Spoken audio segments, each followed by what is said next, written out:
সুপ্রিয় শিক্ষার্থীবৃন্দ, শুভ সকাল। তোমাদের সবাইকে শুভেচ্ছা জানাচ্ছি। সেই সঙ্গে শুভেচ্ছা জানাচ্ছি তোমাদের অভিভাবকদেরকে এবং যারা যে সকল শিক্ষার্থী দূর শিক্ষণ পদ্ধতিতে আমার ভিডিও ক্লাস ফলো করছে সেই সব ফলোয়ার শিক্ষার্থীদেরকে। যা হোক, আশা করি তোমরা সবাই এই যে হ্যান্ড স্যানিটাইজার আছে এখানে তোমাদের সামনে দেওয়া ছিল, তোমরা হ্যান্ড স্যানিটাইজার দিয়ে তোমাদের হাত স্প্রে করছো। সবাই করছো না? এক করছো। আমি আমার হাতে স্প্রে করে নিলাম। এখন তোমরা সবাই তোমাদের নিজ নিজ মাস্ক পরে নাও। মাস্ক, আমি আমার মাস্ক পরলাম, কারণ আগে নিরাপত্তা তারপর পড়াশোনা। তো যা হোক, তোমরা দেখো পরের দিকে লক্ষ্য করো। ঘরে থাকবো, থাকবে না ভয়, করোনাকে করবো জয়। লেখা আছে তো, তাই না? এটার মানে বুঝছো? ঘরে থাকবো, থাকবে না ভয়, করোনাকে করবো জয়। অর্থাৎ এই যে আমাদের শিক্ষা প্রতিষ্ঠানকে বন্ধ ঘোষণা করা হয়েছে, কি জন্য? ঘরে থাকার জন্য। ঘরে থাকলে কোনো ভয় থাকবে না এবং করোনা আমাদেরকে আক্রমণ করবে না, তখন আমরা করোনাকে জয় করতে পারবো। আর ঘরে থেকেও যাতে আমরা আমাদের লেখাপড়া চালিয়ে যেতে পারি, যে কারণে তোমাদের জন্য আমরা এই অনলাইন ক্লাসের ব্যবস্থা করছি। অর্থাৎ আমরা ক্লাস ভিডিও করে অনলাইনে আপলোড দিব, তোমরা এই ভিডিও ক্লাস দেখে তোমাদের পড়াশোনা চালিয়ে নিতে পারবে। তো যা হোক, এবারে আমি তোমাদেরকে একটা জিনিস বলি যে ধরো আমাদের শরীরে অনেক সময় অনেক জায়গা কেটে যায় না, কেটে যায়, মাংস ছিঁড়ে যায়, গাছের অনেক সময় বাকল কেটে যায়, পরে আস্তে আস্তে আস্তে আস্তে ওই জায়গা পূরণ হয়ে আসে। এটা কিসের মাধ্যমে পূরণ হয়ে আসে? কোষ বিভাজনের মাধ্যমে। ধন্যবাদ। তো আজকে আমি তোমাদের কোষ বিভাজন নিয়ে আলোচনা করব। কোষ বিভাজন।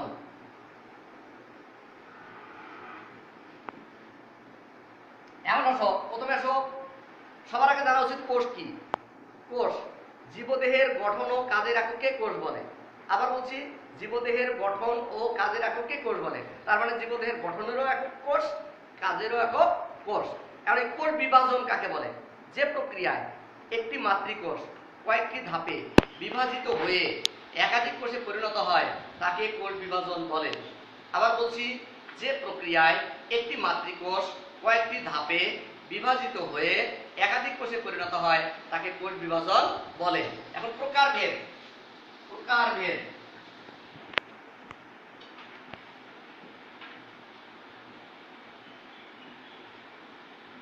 কোষ বিভাজন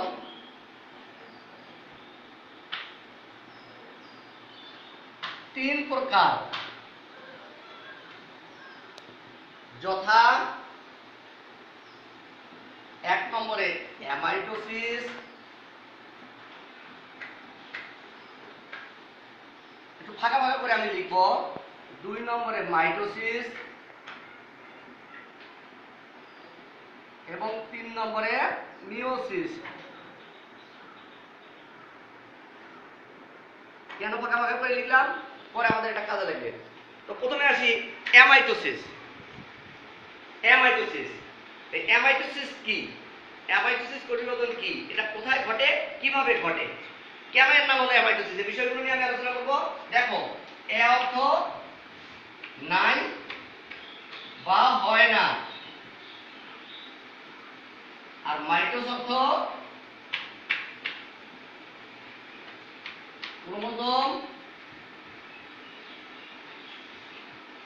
ক্রোমোজোমের হ্রাস ও বৃদ্ধি। শর্টকাটে লিখলাম। তাহলে অর্থ কি দাঁড়াইলো? এ অর্থ নাই বা হয় না, মাইটোস অর্থ ক্রোমোজোমের হ্রাস বা বৃদ্ধি। অর্থাৎ একত্র করলে কি দাঁড়াইলো? ক্রোমোজোম সংখ্যার হ্রাস বৃদ্ধি হয় না, এটা এর অর্থ দাঁড়ায়। তাহলে এরকম নাম হলো কেন? দেখো, মাইটোসিস কোষ বিভাজন এমন সব জীবের দেহে ঘটে যারা এককোষী, আনুবীক্ষণিক, যাদের খালি চোখে দেখা যায় না, অনুকূষণ যন্ত্রের সাথে দেখতে হয়, অথবা যারা আদিকোষী জীব, অর্থাৎ যাদের দেহে সুগঠিত নিউক্লিয়াস থাকে না। তাহলে যাদের দেহে সুগঠিত নিউক্লিয়াস থাকে না, তাহলে তাদের দেহে ক্রোমোজোমও থাকে না। আর ক্রোমোজোম যদি না থাকে তাহলে ক্রোমোজোম সংখ্যার হ্রাস বৃদ্ধির ঘটনা ঘটবে না, ঘটবে না। এই কারণে এর নাম হয়েছে অ্যামাইটোসিস, অর্থাৎ ক্রোমোজোম সংখ্যার হ্রাস বৃদ্ধি হয় না। তাহলে এই বিভাজন কিভাবে ঘটে আমি একটু শর্টকাটে দেখে নেই। যে এটা মনে করো একটা এককোষী জীব, এই জীবটার মাঝখানে কি হয়? এটা জাস্ট এর দেহ তো একটি মাত্র কোষ দ্বারা গঠিত, মাঝখানে খাঁজের সৃষ্টি হয়, নিউক্লিয়াসটা এরকম লম্বা হয়ে যায়। নিউক্লিয়াস কিন্তু এটা একটা নিউক্লিয়াস, কিন্তু এটা সুগঠিত নিউক্লিয়াস নয়, জাস্ট একটা অগঠিত নিউক্লিয়াস। তারপর দেখো এই খাঁজটা আরো বেশি হয়, বড় হয়, হয়ে এই নিউক্লিয়াসটা আরো বেশি লম্বা হয়, হয়ে একটা কোষ দুইটা কোষ হয়ে যায়, নিউক্লিয়াসটা দুই ভাগে ভাগ হয়ে যায়। দেখো জাস্ট একটা কোষ মাঝখানে খাঁজ সৃষ্টির মাধ্যমে দুটি কোষে পরিণত হলো। এই পরিবর্তনটা একটা নাম আছে কি, এই যে মাঝখানে খাঁজ সৃষ্টি হয়ে দুই ভাগে ভাগ হয়ে যাচ্ছে, এর জন্য এর নাম হচ্ছে ফিউশন বা দ্বিবিভাজন পদ্ধতি। ফিউশন বা দ্বিবিভাজন পদ্ধতি। এবারে আসো মাইটোসিস। তাইলে এখানে মাইটোস কথাটার অর্থ তো তোমরা জানছো। মাইটোস অর্থ ক্রোমোজোম সংখ্যার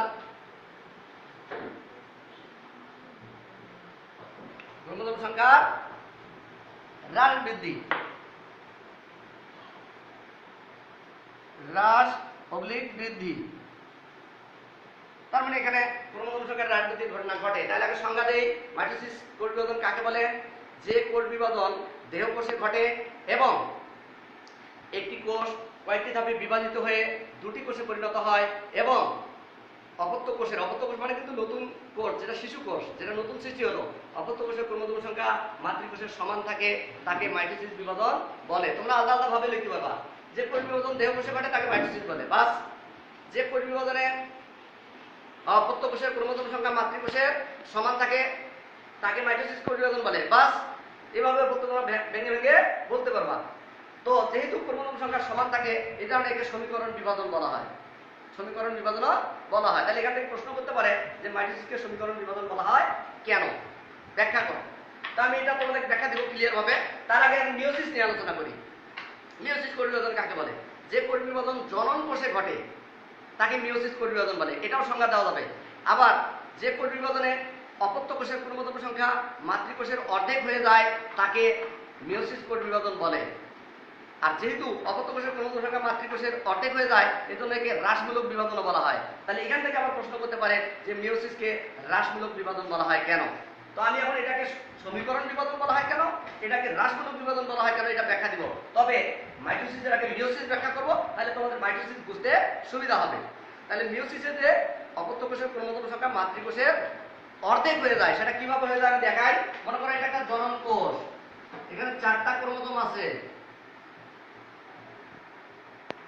4টা ক্রোমোজোম আর নিউক্লিয়াস আছে, নিউক্লিয়াস।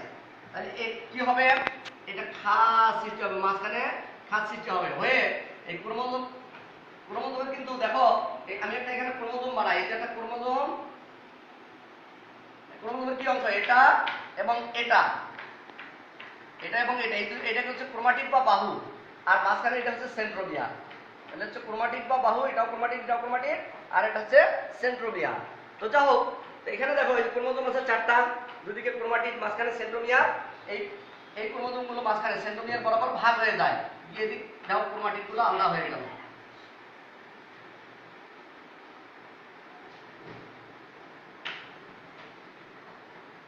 আলাদা হয়ে গেল, এই যে নিউক্লিয়াস আছে।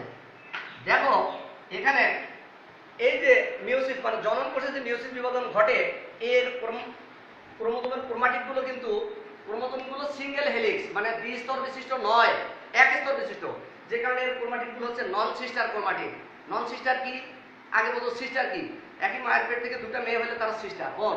তো একটা ক্রোমাটিড থেকে দুটো ক্রোমাটিড হলে সিস্টার ক্রোমাটিড, আর না হলে সিস্টার ক্রোমাটিড নয়, মানে নন সিস্টার ক্রোমাটিড। দেখো ক্রোমাটিড গুলো আলাদা আছে, কিন্তু এরা যেহেতু নন সিস্টার, এরা কি হয়, এর একটার সাথে আরেকটা জোড়া লাগে, লেগে ক্রোমোজোম গঠন করে। তাহলে দেখো তো এখন কি ঘটনা ঘটবে, তাহলে এই ক্রোমাটিড জোড়া লাগলো, জোড়া লেগে দুইটা মিলে একটা হলো, আর দুইটা মিলে আরেকটা হলো, আর এই নিউক্লিয়াস ভাগ হয়ে গেল, এখানে একটা নিউক্লিয়াস। আবার এই ক্রোমাটিড মিলে দুইটা মিলে একটা ক্রোমোজোম, দুইটা মিলে একটা ক্রোমোজোম, তাহলে কি হলো, এই নিউক্লিয়াস। তাহলে একটা কোষ দুইটা হয়ে গেল, পরবর্তীতে এই কোষ আবার বিভাজিত হয়ে দুইটা কোষ 4টা হয়ে যায়। এই যে প্রথম ধাপটাকে এটাকে বলা হয় মিওসিস 1, এই কোষটাই আবার বিভাজিত হয়, এটা হয় দুইটা, এটা হয় দুইটা, তাহলে হয়ে যায় 4টা, সেটা হলো মিওসিস 2। তাহলে এখানে দেখো ওই যে নন সিস্টার ক্রোমাটিড বলে দুইটা করে ক্রোমাটিড একত্র হয়ে একটা করে ক্রোমোজোম গঠন করলো, এই কারণে ক্রোমোজোম সংখ্যা দুটো করে হয়ে গেল। 4টা ছিল মাতৃকোষে, শিশু কোষে হলো 2টা করে, হ্রাস পাইলো, এই কারণে মিওসিসকে হ্রাসমূলক বিভাজন বলা হয়। তোমরা বুঝতে পারছো? এখন মাইটোসিসে কিভাবে ক্রোমোজোম সংখ্যা সমান থাকে আমি তোমাদের এখন সেটা দেখাবো। কারণ মিয়োসিস ধারণা দিলাম, কারণ ক্রোমাটিড জোড়া লেগে ক্রোমোজোম সংখ্যা কমে গেল, এটা একটা স্বাভাবিক ঘটনা। কিন্তু এখন দেখো মাইটোসিসে কি ঘটনা ঘটে। মাইটোসিসে মনে করো এটা একটা কোষ, দেহ কোষ, মনে করো এখানে 4টা ক্রোমোজোম আছে এবং নিউক্লিয়াস আছে। এটা যখন ভাগ হবে মাঝখানে যখন খাদ সৃষ্টি হবে, এই যে খাদ মানে এটা কিন্তু নিউক্লিয়াসের ভিতরের অবস্থা আমি দেখাচ্ছি। আর নিউক্লিয়াসের বিভাজনটাকে বলা হয় কেরিওকাইনেসিস। আর নিউক্লিয়াসের ভিতরের বিভাজনটা যখন রেডি হয়ে যায় তখন সাইটোপ্লাজমের বিভাজনের একটা কোষ দুইটা হয়ে যায়, সেটাকে বলা হয় সাইটোপ্লাজমের বিভাজনকে বলা হয় সাইটোকাইনেসিস। দেখো এখানে কিন্তু সেন্ট্রোমিয়ার বরাবর ক্রোমোজোমগুলো ভাগ হয়ে যাবে। তার আগে আমি দেখাই এদের ক্রোমোজোমগুলো হচ্ছে ডাবল হেলিক্স এবং ক্রোমাটিডগুলো হচ্ছে দ্বিস্তর বিশিষ্ট, মানে সিস্টার ক্রোমাটিড। একটা করে ক্রোমাটিড থেকে দুইটা ক্রোমাটিড সৃষ্টি হবে। ডাবল হেলিক্স কি রকম দেখো আমি দেখাই।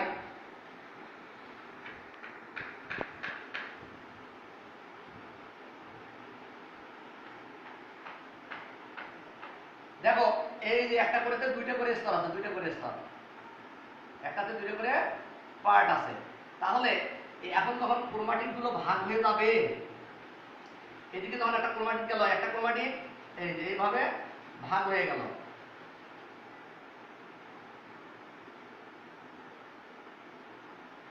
এই যে এদিকে ক্রোমাটিড আবার একটা ক্রোমাটিডে দুইটা ভাগ হয়ে গেল।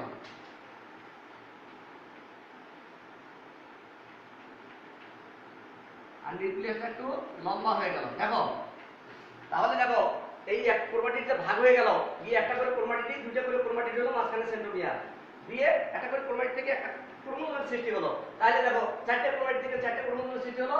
এই কোষটা যখন দুইটা কোষ হয়ে গেল, তাহলে এটাতেও হলো 4টা ক্রোমোজোম, নিউক্লিয়াস 4টা ক্রোমোজোম, নিউক্লিয়াস। দেখো একটা কোষ দুইটা হলো, ক্রোমোজোম সংখ্যা সমান থাকলো, এই কারণে একে সমীকরণ বিভাজন বলা হয়। তাহলে এখান থেকে যদি তোমাদেরকে বলে যে মাইটোসিসকে সমীকরণ বিভাজন বলা হয় কেন, ব্যাখ্যা করো, পারবে না, চিত্র এভাবে দেখাই দিবা। মিয়োসিসকে রাসায়নিক বিভাজন বলা হয় কেন, ব্যাখ্যা করো, পারবে না, তখন মিয়োসিসের চিত্রটা দেখাই দিবা।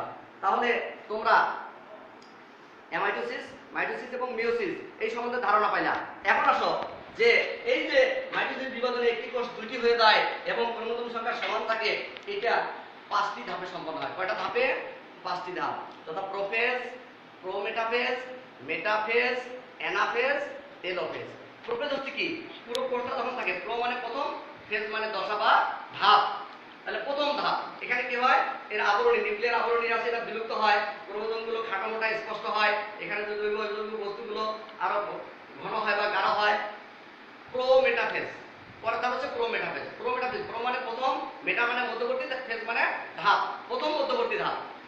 এন্ড প্রথম মধ্যবর্তী ধাপ কি, এই 5টা ধাপের মধ্যবর্তী ধাপ সেটা না, ক্রোমোজোমগুলো মাঝামাঝি পর্যায়ে চলে যায়, এই জন্য এর নাম প্রোমেটাফেজ, মানে মাঝামাঝি কাছাকাছি চলে যায়, মাঝখানের দিকে চলে যায়, এটা প্রোমেটাফেজ। এখানে আরো ক্রোমোজোমগুলো খাটো মোটা স্পষ্ট হয়, নিউক্লিয়ার আবরণীটা আরো বিলুপ্ত হয়, ক্রোমোজোমগুলো বেশি হয়, ক্রোমাটিডগুলো স্পষ্ট হয়। যা হোক কিন্তু তোমরা বইয়ে দেখে নিবা। তারপর মেটাফেজ, এখানে কিন্তু ক্রোমোজোমগুলো পুরো মাঝ বরাবর চলে যায়, মাঝ বরাবর একদম অক্ষরে মানে বরাবর চলে যায়। এবং অ্যানাফেজ, অ্যানাফেজ কথায় কি, এই যে ক্রোমোজোমগুলো সেন্ট্রোমিয়ার বরাবর ভাগ হয়ে যায়, ভাগ হয়ে গেছে, ভাগ হয়ে গেছে, ভাগ হয়ে তখন একটা ক্রোমাটিড থেকে দুটো ক্রোমাটিড সৃষ্টি হয়, তখন কিন্তু ইংরেজি 4টা অক্ষরের মতো দেখায়, ভি, এই যে ভি এর মতো, এই যে জে, এল, আই, এই 4টা অক্ষরের মতো দেখায়। দেখার পর টেলোফেজ, টেলো মানে টার্মিনাল বা শেষ প্রান্ত, দুই প্রান্তে গিয়ে দুইটা কোষের সৃষ্টি হয়। এইভাবে কিন্তু ক্যারিওকাইনেসিস শেষ হয়ে যায়।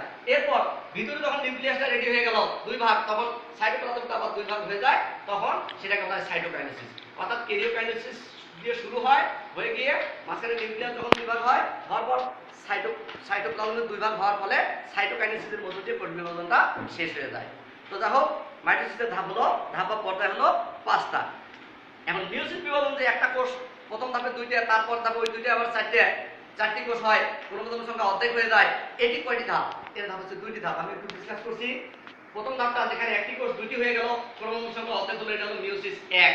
এই মিয়োসিস 1ই হচ্ছে কিন্তু প্রকৃত মিয়োসিস, কারণ এখানে ক্রোমোজোম সংখ্যা অর্ধেক হয়ে যায়, হ্রাস পায়, এই জন্য হ্রাসমূলক বিভাজন। কিন্তু পরে মিয়োসিস 2 গিয়ে ওই 2টা কোষে যখন আবার 2টে করে 4টা হয়, তখন কিন্তু আর ক্রোমোজোম সংখ্যা অর্ধেক হয় না, ক্রোমোজোম সংখ্যা সমান থাকে। সমান থাকার কারণে ওটা আবার মাইটোসিসের অনুরূপ। তাহলে এখান থেকে বলা যায় যে মিওসিস এক হচ্ছে প্রকৃত মিওসিস, ব্যাখ্যা করা পারবে না কারণ ওখানে কিন্তু ক্রোমোজোম সংখ্যা হ্রাস পায়, ওটা হচ্ছে প্রকৃত মিওসিস। আর মিওসিস 2 মাইটোসিসের অনুরূপ, ব্যাখ্যা করো, তাহলে ব্যাখ্যা করতে পারবো না কারণ ওখানে কিন্তু ক্রোমোজোম সংখ্যার অর্ধেক হয় না, তখন ক্রোমোজোম সংখ্যা সমান থাকে, এই কারণে মাইটোসিসের অনুরূপ। তো অ্যামাইটোসিস, মাইটোসিস এবং মিওসিস নিয়ে আলোচনা হলো। এখন এই কোষ বিভাজনের গুরুত্ব কি এবং কোথায় ঘটে, কি কাজে সাহায্য হয়? মাইটোসিস কোষ বিভাজনের মাধ্যমে কোষের সংখ্যা বৃদ্ধি পায়, ফলে কোষের সংখ্যা বৃদ্ধির ফলে আস্তে আস্তে আমাদের দেহের অঙ্গ প্রত্যঙ্গগুলো বৃদ্ধিপ্রাপ্ত হয়, দেহের বৃদ্ধি ঘটে এবং পরিবর্ধন ঘটে। পরিবর্তন মানে কি? দেহের বিভিন্ন অঙ্গ প্রত্যঙ্গের বৃদ্ধির মাধ্যমে ধীরে ধীরে বৃদ্ধি পাওয়াটাকে বলা হয় পরিবর্ধন। আর পরিবর্তনের পর আরেকটা বিষয় আছে পরিণমন, অর্থাৎ দেহ শুধু বৃদ্ধিপ্রাপ্ত হলেই হবে না, তখন দেহ পরিণত হয়, শক্তপোক্ত হয়, সেটাকে বলা হয় পরিণমন। তাই এটা মাইটোসিসের মাধ্যমে ঘটে। এখন মিওসিস পরিণমনের ফলে একটা জীবের যখন বংশবিস্তারের ক্ষমতা হয়, যৌবন প্রাপ্ত হয়, তখন তার কি হয়? পরিণমন হয়। পরিণমন হওয়ার ফলে পুরুষ জীব থেকে পুরুষ জনন কোষ, স্ত্রী জীব থেকে স্ত্রী জনন কোষ সৃষ্টি হয়। এই পুরুষ জনন কোষ এবং স্ত্রী জনন কোষের বিভাজন ঘটে কিন্তু মিওসিস প্রক্রিয়ায়। মিওসিস প্রক্রিয়ায় বিভাজন হওয়ার ফলে মনে করো একটা জনন কোষ, তোমরা একটু লক্ষ্য করো, চিত্রটা দেখলে তোমরা বুঝতে পারবা। এটা একটা পুংজনন কোষ, এটা পুংজনন কোষ। এই মনে করো যে এই পুংজনন কোষটা হচ্ছে 2n, এটা যখন ভেঙে যায় তখন দুইটা পুংজনন কোষ হলো n n। আবার এটা একটা স্ত্রী জনন কোষ, এটা হলো 2n, এটা থেকে দুইটা হলো দুইটা স্ত্রী জনন কোষ হলো n n। এখন এটা আবার বিভাজন হয়, এটা হলো মিওসিস এক ধাপে। ওই জন্য হ্রাস পেল 2n থেকে n হলো, হ্রাস পেল।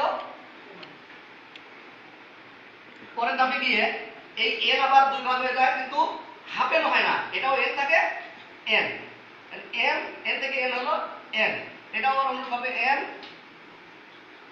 n n n, এইভাবে দুই ভাবে যখন পুংজনন কোষ যদি হয় তাহলে বিভাজিত হয়ে একটা কোষ দুইটা হয়ে গেল, ক্রোমোজোম সংখ্যা অর্ধেক হলো। এটা হলো মিওসিস এক, মিওসিস এক। আর এটা হলো মিওসিস 2। এখন এই যে মিওসিস 2 এর মাধ্যমে যে n সংখ্যক ক্রোমোজোম, এখন এটা পুংজনন কোষ, এটা স্ত্রী, এটা পুংের বেলায়, এটা স্ত্রী জনন কোষের বেলায়। আর এই বিভাজনের ফলে পর একটা পুংজনন কোষ এবং একটা স্ত্রী জনন কোষের এসে n আর n মিলে যে 2n হলো, এটি হলো জাইগোট। অর্থাৎ পুংজনন কোষ এবং স্ত্রী জনন কোষের আগে মিওসিস পদ্ধতিতে বিভাজন ঘটে, ঘটার পরে একটা পুংজনন কোষ এবং একটা স্ত্রী জনন কোষ, n এবং n মিলে যে 2n হয়, এটি হচ্ছে জাইগোট কোষ। আমরা জানি n কে বলা হয় হ্যাপ্লয়েড, 2n কে বলা হয় ডিপ্লয়েড, কোন কারণে যদি 3n হয় তাহলে সেটাকে বলা হয় ট্রিপ্লয়েড, আর তারও চেয়ে বেশি হলে সেটাকে বলা হয় পলিপ্লয়েড। এই জাইগোট কোষটা থেকে পরবর্তীতে আবার জাইগোট কোষ পুনঃ পুনঃ বিভাজন হয়, একটা কোষ দুইটা, দুইটা কোষ চারটা, চারটা কোষ আটটা, আটটা কোষ 16টা, 16টা কোষ 32টা, 32টা থেকে 64, 64 থেকে 128, এরকম হয়ে আস্তে আস্তে দ্রুত বিভাজনের মাধ্যমে আবার একটা নতুন জীবের সৃষ্টি হয়। ঠিক আছে? তো যা হোক, মাইটোসিসের মাধ্যমে দেহের বৃদ্ধি ঘটে, পরিবর্তন ঘটে, মিওসিসের মাধ্যমে জনন কোষের বিভাজনের পর জাইগোট সৃষ্টি হয়, জাইগোট থেকে আবার নতুন জীবের সৃষ্টি হয়। তার মানে দেখা যাচ্ছে যে মিওসিসের আগে হয় মাইটোসিস, মানে দেহের বৃদ্ধি পরিবর্তন এবং জননাঙ্গ সৃষ্টি, এটা হয় মাইটোসিসের মাধ্যমে। জননাঙ্গের মধ্যে জনন কোষ সৃষ্টি হয়ে বিভাজন হয়, এটা হয় মিওসিসের মাধ্যমে। আর দুই প্রকার জনন কোষ মিওসিসের মাধ্যমে একত্রিত হয়ে যখন জাইগোট কোষ হয়, এই জাইগোট কোষের বিভাজন ঘটে আবার মাইটোসিসের মাধ্যমে। তার মানে মিওসিসের আগেও মাইটোসিস, পরেও মাইটোসিস, মাঝখানে হলো মিওসিস। মিওসিস একটা মধ্যবর্তী দশা বা অন্তর্বর্তীকালীন কোষ বিভাজন। তো যা হোক, এই কোষ বিভাজন মাধ্যমে নতুন নতুন জীবের সৃষ্টি হয়। আর এই কোষের মধ্যে যে ক্রোমোজোম থাকে, ক্রোমোজোমের গায়ে অনেক জৈব অজৈব বিভিন্ন ধরনের বস্তু থাকে, যেগুলোকে বলা হয় জিন। জিন কি? জিন হচ্ছে যার মাধ্যমে জীবের বৈশিষ্ট্য প্রকাশিত হয়, তাকে জিন বলে। তার মানে জিন হচ্ছে জীবের বৈশিষ্ট্যের প্রকাশক। আর ক্রোমোজোম যেহেতু জিনকে ধারণ করে, এই জন্য ক্রোমোজোমকে বলা হয় জীবের বৈশিষ্ট্যের ধারক ও বাহক। এই জিনের মাধ্যমে কিন্তু আসলে জীবের বৈশিষ্ট্য, নতুন যে জীব আসবে তার বৈশিষ্ট্য কিরকম হবে। এই জন্য পিতার থেকে ক্রোমোজোম আসে, মাথার থেকে ক্রোমোজোম আসে, পিতার থেকে জিন আসে, মাথার থেকে জিন আসে। এই জন্য সন্তান পিতা এবং মাতা উভয়ের বৈশিষ্ট্য পায়। কখনো কারো একটু বেশি পায়, কারো কম পায়। এভাবে কখনো সমান সমান বৈশিষ্ট্য পেয়ে নতুন জীবের সৃষ্টি হয়। এইভাবে পিতা মাতার থেকে নতুন জীবের মধ্যে বৈশিষ্ট্য সঞ্চালিত হয়, বৈশিষ্ট্য চলে যায়। তো যা হোক, আজকে তোমাদের আমি কোষ বিভাজন কি, কোষ বিভাজন কয় প্রকার, কি কি কোষ বিভাজনের সামগ্রিক যে অ্যামাইটোসিস কি, কোথায় ঘটে, কিভাবে ঘটে, মাইটোসিস কি, কোথায় ঘটে, কিভাবে ঘটে, তার ধাপগুলো, মিওসিস কি, কোথায় ঘটে, কিভাবে ঘটে, ধাপগুলো, এবং মিওসিসের মাধ্যমে কিভাবে জাইগোট সৃষ্টির মাধ্যমে বংশবিস্তার হয় সে নিয়ে আলোচনা করলাম। তো আমি তোমাদেরকে একটা বাড়ির কাজ দিব। তোমরা তখন হ্যাঁ, সুন্দর করে তখন বুঝলা, বললা যে আমরা বুঝছি সুন্দর করে, একটা বাড়ির কাজ দিচ্ছি, তোমরা এটা সুন্দর করে সলভ করে আনবা। বাড়ির কাজ সৃজনশীল প্রশ্ন দিয়ে দেয় না, আমাদের তো সৃজনশীল পদ্ধতি পড়াশোনা। এক, ছকটি লক্ষ্য করো এবং প্রশ্নগুলোর উত্তর দাও। এই সবটি হবে উদ্দীপক। কোষ বিভাজন, তাহলে কোষ বিভাজন 3 প্রকার। এক নম্বর হলো অ্যামাইটোসিস,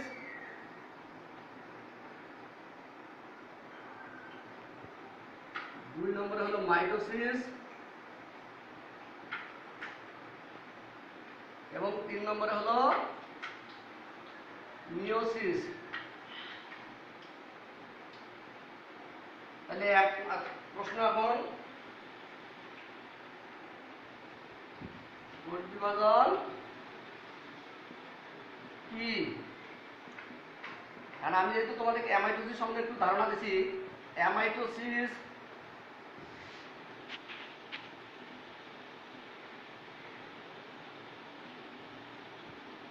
কোষ বিভাজনের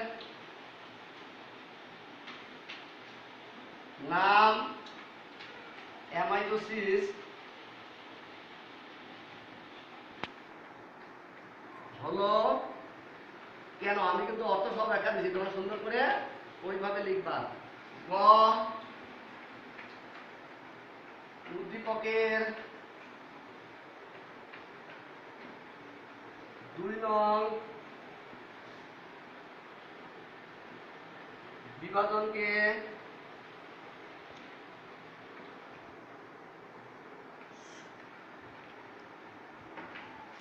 সমীকরণ বিভাজন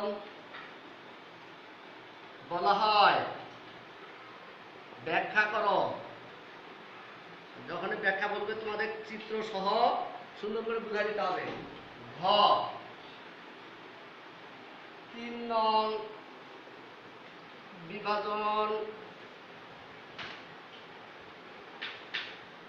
বিভাজনকে হ্রাসমূলক বিভাজন বলার কারণ যুক্তিসহ বিশ্লেষণ করো।